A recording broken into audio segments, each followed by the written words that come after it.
This is likely to be my last official visit to Ireland as the United States Secretary of State.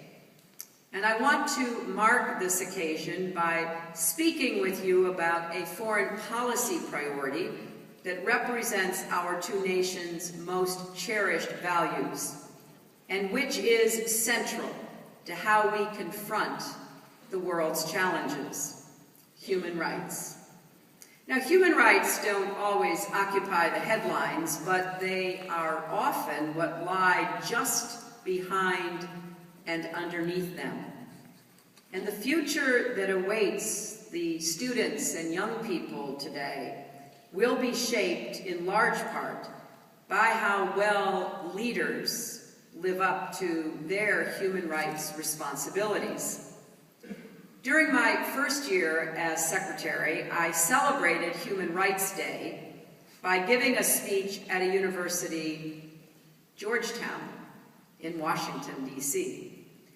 I said there and then that in the 21st century, America's goal must be to make human rights a human reality, building upon what was accomplished in the 20th century through the heroic efforts of leaders like Eleanor Roosevelt and many others, when the international community established human rights as the God-given entitlement of every person, and embedded those rights into international law, along with governments' responsibilities to protect them.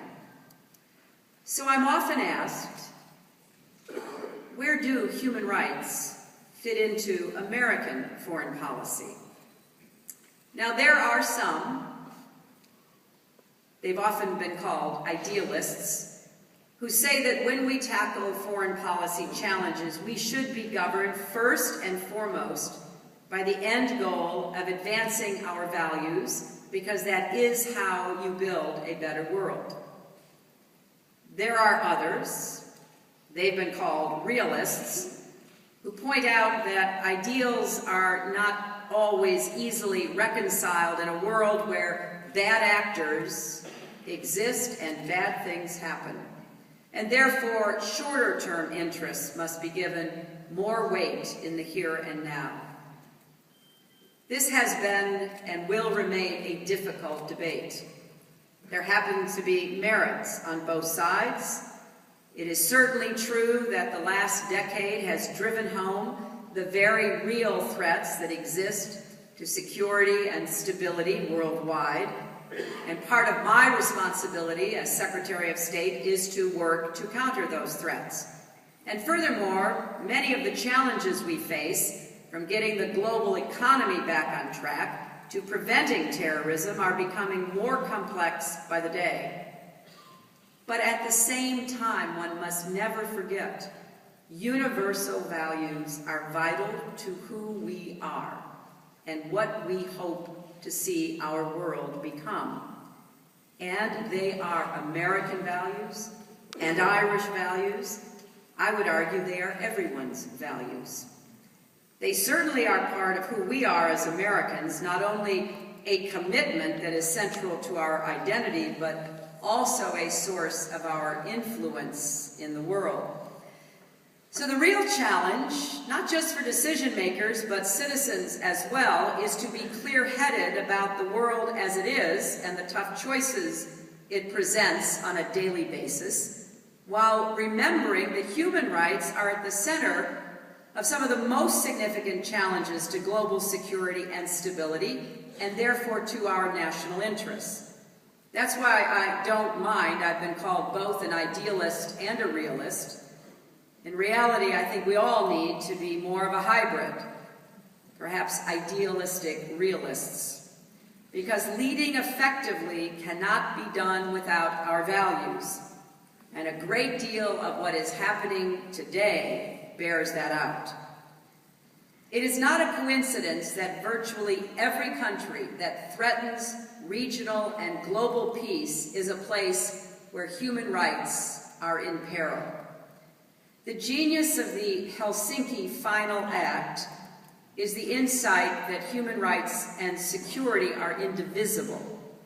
That insight, present since its founding in 1975, is what sets the Organization for Security and Cooperation in Europe apart as a regional organization. And of course, it is why I'm here in Dublin today, because the Irish government is the chair in office and hosting the annual meeting.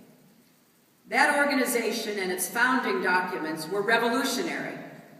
They recognized that the human rights situation in one country impacts the security of the entire region around it.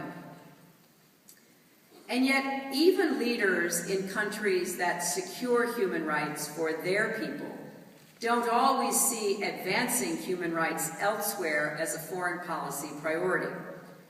They look around the world, and especially today, we know so much because of the 24/7 information environment in which we exist, that when we see so many urgent challenges competing for our attention, it's easy to think, let's postpone action on human rights until after we deal with these other matters.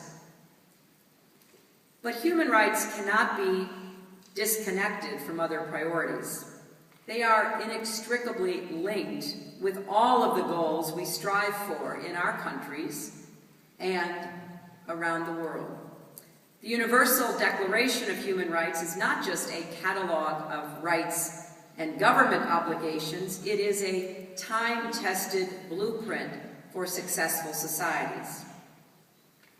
Today I want to talk about 4 front lines of human rights, issues over which fierce battles are being fought, where the stakes are high and our leadership from both the United States and the Republic of Ireland is urgently needed. My argument will be that these human rights battles implicate both our values and our interests, and that they take place at the heart of the great geopolitical challenges of our time, not in some separate and distinct sphere set apart from the real hard stuff going on in the world.